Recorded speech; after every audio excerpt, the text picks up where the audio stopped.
and we are live on Periscope. So, to everybody out there, hello, hola, Konnichiwa, Salaam, Ciao Namaste. Peace to all. This is the Pink Elf in the Room conversation, and what we will be talking about is getting caught up in the awakened illusion. Now you might think, well, how are you gonna say that and this and that? Well, let me explain,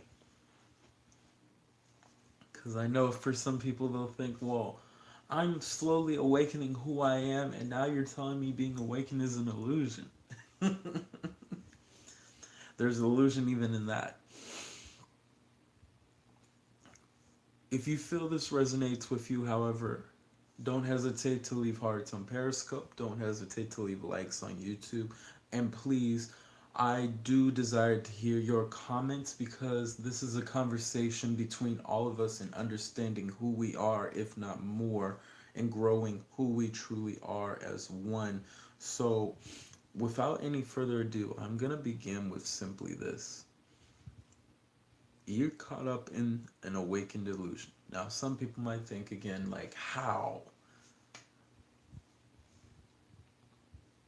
You see, in our ideas, including myself, when we hear someone to be awakened, we see someone who is mastering who they are, someone very serious about who they are as a person, trying to have this prestige of evolving and growing, and that there are certain things you shouldn't do and this and that in a sense. But and of course, for the people out there that understand this, that's a whole different subject.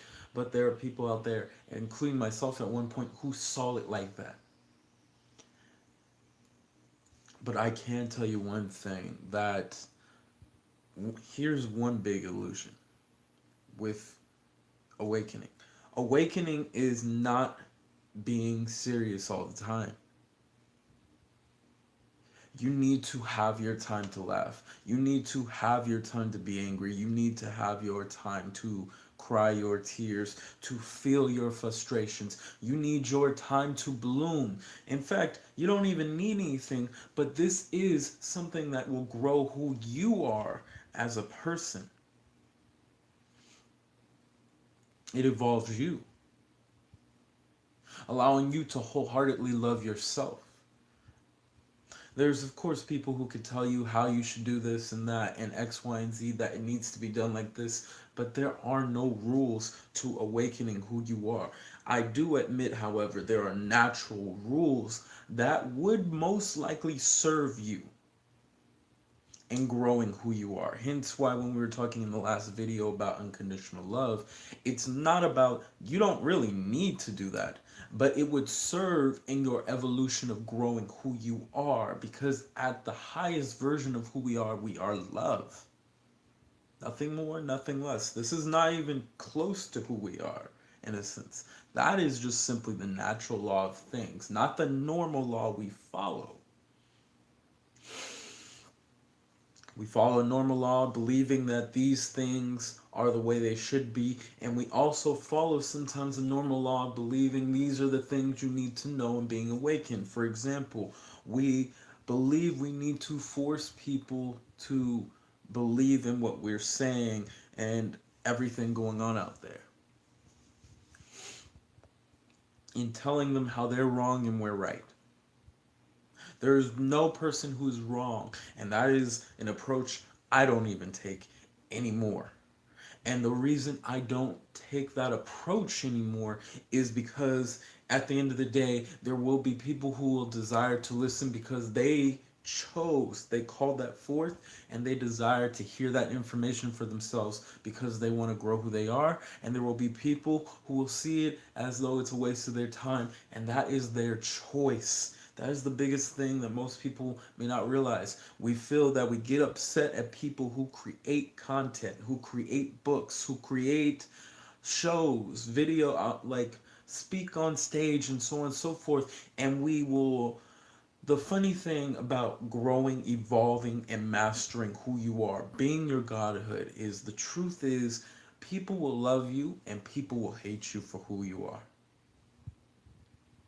That's just the real truth. And you have to be willing to take that with a grain of salt and growing who you truly are. And not worry about the fact that, oh, well, then people won't like me because of this and that, or people are going to think I'm this and that. It doesn't matter what people think. All that matters is what you think of yourself, what serves you, what love you have within you. When you learn to love yourself, it's easier to love other people around you because you are serving yourself and you are giving it away. When you are giving away power, giving away your, not even power, giving away strength, giving away unconditional love, giving away peace, it comes back to you. What you see in others, you will see in yourself. So the question is, what do you see in who you are? Do you do you see that love? Do you see that kindness? Do you see that within who you are? That's something to genuinely think about. Are you being that to yourself? Now, number 2. I love this one. This is something that's constantly talked about, and we constantly seem to mistake it due to where we are at. And before I even go into that, however, I will go into a very important topic: the matrix you live in. You live in a matrix, and your goal is constantly, especially when you're waking, because I know I did it, is to get out of the matrix. The matrix was meant for more than just getting out. The importance of the matrix is for you to first observe that you at least are in the matrix, and then to understand the matrix, then to wield the matrix through your understanding. We are constantly in a motion of trying to get out of the matrix instead of trying to grow past that. You see, the matrix is really like a double-edged sword. It can be used to help you or it can be used to harm you. And that is up to you on how you use the double-edged sword of the matrix to grow who you are or stagnate who you are as a person. It's a choice. So, we can worry about, which is the main topic when we're talking about money. We can believe that we have no need for it and to abide by these illusions of what we see in this world will not help us because of all the cruel things. Or you can understand the main point is to grow who you are. But again, however, you do not need to divide by those points. But what I will say to people who desire to have money for doing the things they choose to do in life freely, due to where you're at, you have to understand you are in a human experience. You are taking a human tour right now. And you may see it as though I gotta wake up and everything, but you have to remember you are playing a part in this world. So instead of seeing it as a factor of, oh, money isn't important and this and that because look what it does to people, no, money is actually a part of you. Because if you, one of the things you have to understand, if you don't believe that, here's the biggest problem with that ideology. You are one with everything. That does not mean just humans, that does not mean just animals, that does not mean plants. Oh wait, that does mean plants because that's what money is made of. It's made from trees.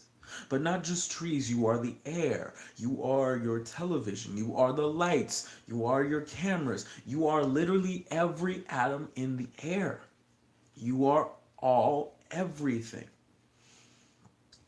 That being said, when you feel you have no need for these things, or better yet, if you feel, in a sense, and I'll rephrase this, if you feel separated from money, that there's no you have no use for it, and then you may have the ideology that you don't have enough money, or that you're trying to get more money and you're not understanding how you can get more. Your ideology of feeling separate from money is part of that problem. You're not separate from money, and money's not the problem. In fact, not even being materialistic is a problem, because you have to also remember you are in experience. People will tell you that materialistic things don't matter and stuff like that. But the thing is, you're in an experience. You do as you wish when you show that, well, I love materialistic things. I love money. I love sex. I love caring for people unconditionally. I love cars. I love houses. I love gambling. Whatever it is. Yes, you can have a love for it. But at the end of the day, you have to also look to see what serves you. And that's what I constantly put into rotation for everybody, is the fact that, does it serve you? Does loving money serve you?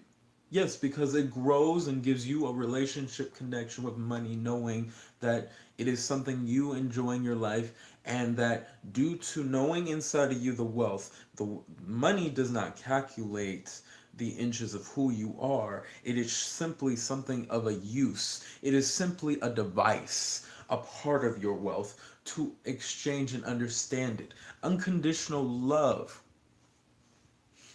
is a part of you understanding the fuller picture of the soul of who you are.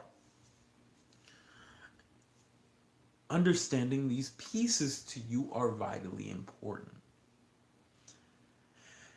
And on top of that, when you are awakening, many people per se may be awakened, but there's always pieces that we don't want to know.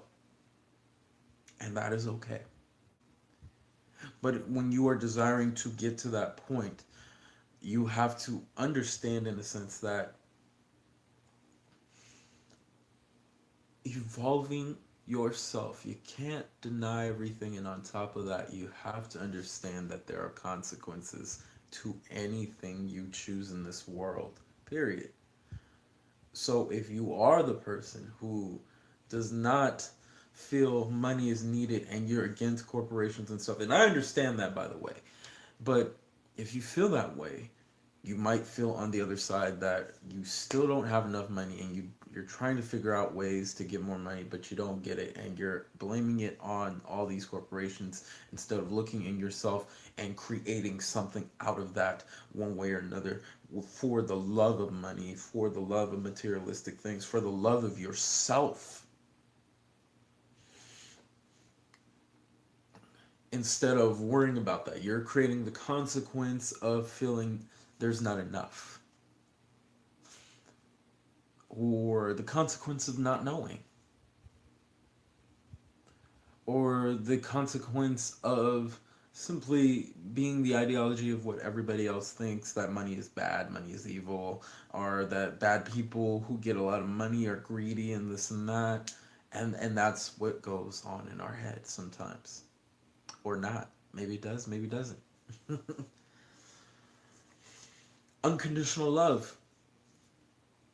Yes, there is a consequence to that. Due to our primitive nature on this planet, you have a lot of people who will have trust issues and will deny you, will think you are, as they would say, weak.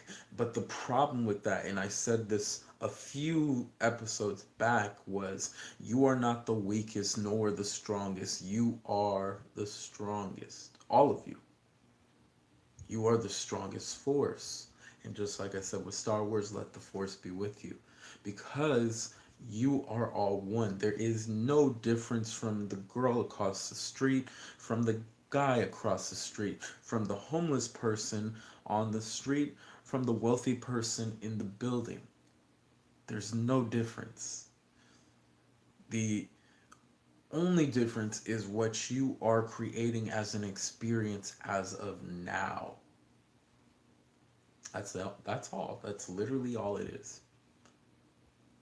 There is no difference from you or anybody else in this world. But you will think yourself separate because of the fact that the biggest consequence on top of that is that you don't remember. And when you're trying to remember, there are things you don't want to know because of the fact that it is too much for you. There is a statement that it isn't our darkness but our light that most frightens us. To know how amazing you truly are can frighten you because in this experience you can't quite comprehend how much of who you really are. And of course, this also rotates for those people who are awakening themselves and enlightening themselves to who they are. This also concerns with them because it even concerns with me at times understanding myself. This could be forgetting things every time on a daily basis where people are like, well, you said this, but you're not acting like that because you forgot. So you could act a different way that's not like you, but you're still trying to remember again and again. And that is why repetition is vitally important to growing that. You, again, with the money, you could feel that when you're awakened, that money is unimportant to you.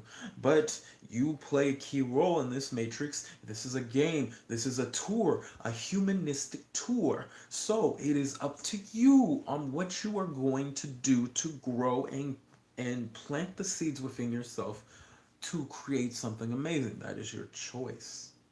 However, you don't have to do anything, or you can. But if you don't do anything and you're frustrated because you don't really see too much going on, that is your choice. If you do, and you get over it, and you get your money and you get whatever you need, and you go from there. Of course, again, there's a consequence in that because then people will think they'll think a certain way of you. They'll think of you as, oh, you might have a lot of money. Why aren't you helping people like me? You're now all wealthy and you think you're high and mighty. And it might not even be that way. But the thing is, people will take it that way, and that's a consequence in itself. And like I said, it's so funny because if you really do observe this very closely, there's literally consequences to every little thing as you grow who you are. And it's up to you to choose to accept those things or deny those things. But like I said earlier, evolve like evolution. There are natural laws that grow and serve you and evolving you. It's just simple laws that help already evolve you without anything.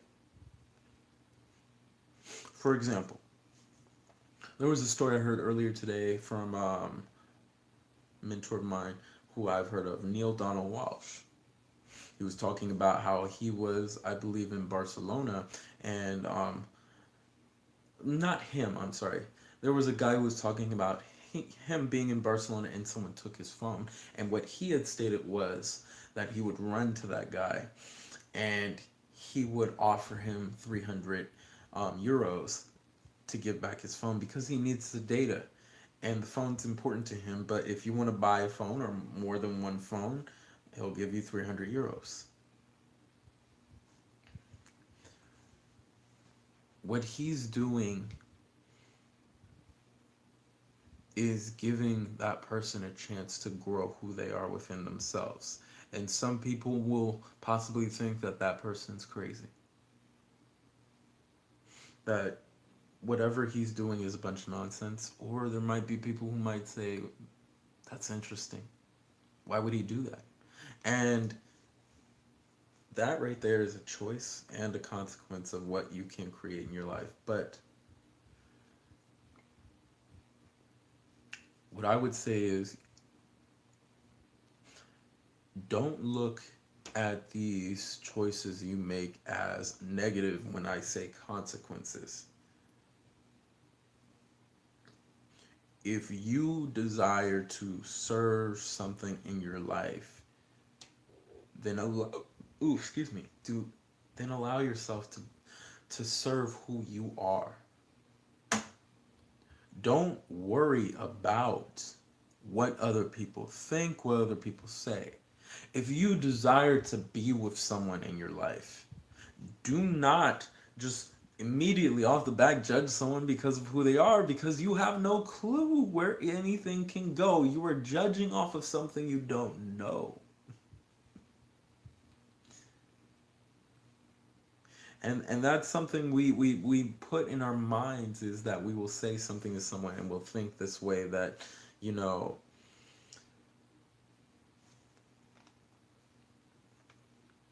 we have to judge people because we don't trust people and this and that. And again, there's a consequence in judging people like that, because again, like I said yesterday, when you're judging people like that, when you get something you actually desire, many people don't know what to do with it. You get what you desire and you don't know what to do with it.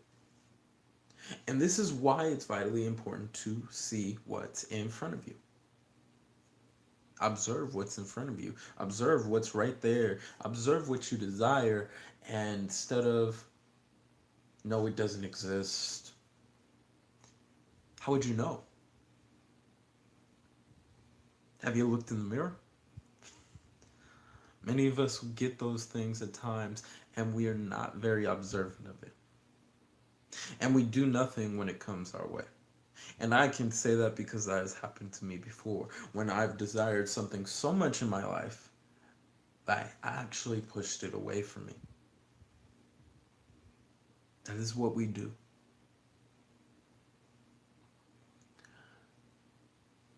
Don't allow the illusions of awakening you be what becomes your downfall. And of course, understand this is a process of understanding. Observe that process. Observe what's going on in front of you. Observe the factors of what is growing you here and there and there and here, to understand who you are. It is a process that is constantly growing who you are as a person and loving who you are as a person. Don't let it stop you. Let it grow you in your understanding of who you are, and understanding of who you are. Remember that you are beautiful, you are amazing, you are magnificent, you are divine. You all are the gods, the goddesses, and the creators within. So we'll be ending it here. But to everybody out there, have a good morning, a great afternoon, and a fantastic evening. Namaste.